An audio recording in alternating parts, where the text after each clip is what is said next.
यंदा मान्सून लांबला असला तरी बऱ्यापैकी त्यानं संपूर्ण देश व्यापलाय. गेल्या आठवड्याभरात थोडा थोडा पाऊस पडत असल्याचं चित्र दिसत होतं. काल मात्र राज्यात मान्सूननं आपली जोरदार हजेरी लावल्यानंतर आता खराखुरा पावसाळा सुरू झाल्याचं चित्र दिसू लागलंय.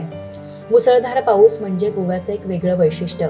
दरवर्षी साधारणपणे 125 ते 150 इंचपर्यंत पडणारा पाऊस गोव्याला पुरेसा असतो.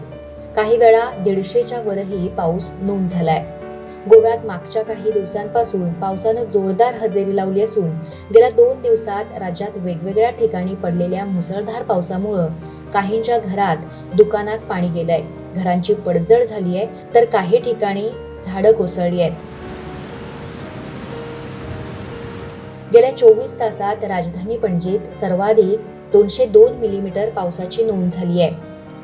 तर सांगे तालुक्यात सर्वात कमी 84.9 मिलीमीटर पावसाची नोंद झाली आहे. महत्त्वाचं म्हणजे पणजीत काल संध्याकाळी 7:30 ते रात्री 9:30 पर्यंत जोरदार पाऊस झाला. या पडलेल्या पावसामुळे पणजी शहर स्मार्ट सिटीच्या गटार व्यवस्थेवर प्रश्न उपस्थित केले जात आहेत. शहरातील 18 जून हा मार्ग पूर्णपणे पाण्याखाली गेल्यामुळं काही दुकानांमध्येही पाणी शिरलं होतं. या मार्गावर गुडघावर पाणी साचलं होतं. याशिवाय सांतिनेस परिसरात गटारे भरून वाहू लागल्यामुळं पुन्हा एकदा या परिसरात दुर्गंधी पसरली होती. त्यामुळं स्मार्ट सिटी अंतर्गत निर्माण झालेल्या 300 मीटर अंतराच्या गटार व्यवस्थेवर प्रश्न निर्माण झालाय. यंदाच्या पावसाळ्यात पहिल्यांदाच 2 तास पडलेल्या जोरदार पावसानं पणजीत पाणीच पाणी झालं होतं. यावेळी दुचाकीवरून जाणाऱ्यांनाही या मार्गावरून कसरत करावी लागली. शिवाय काही बंद असलेल्या दुकानात पाणी गेल्यामुळं बऱ्याच सामानांचं नुकसान झालंय. विशेष बाब म्हणजे पणजी तुंबण्याविषयीचे व्हिडिओ आणि फोटोग्राफ सोशल मीडियावर व्हायरल झाले. शिवाय पणजीतल्या कामावर टीका देखील करण्याची संधी या माध्यमातून नेटकऱ्यांनी साधून घेतली आहे. नैऋत्य मोसमी पाऊस आज दक्षिण अरबी समुद्राच्या उर्वरित भागात व राजस्थानच्या आणखी काही भागात दाखल झाला आहे.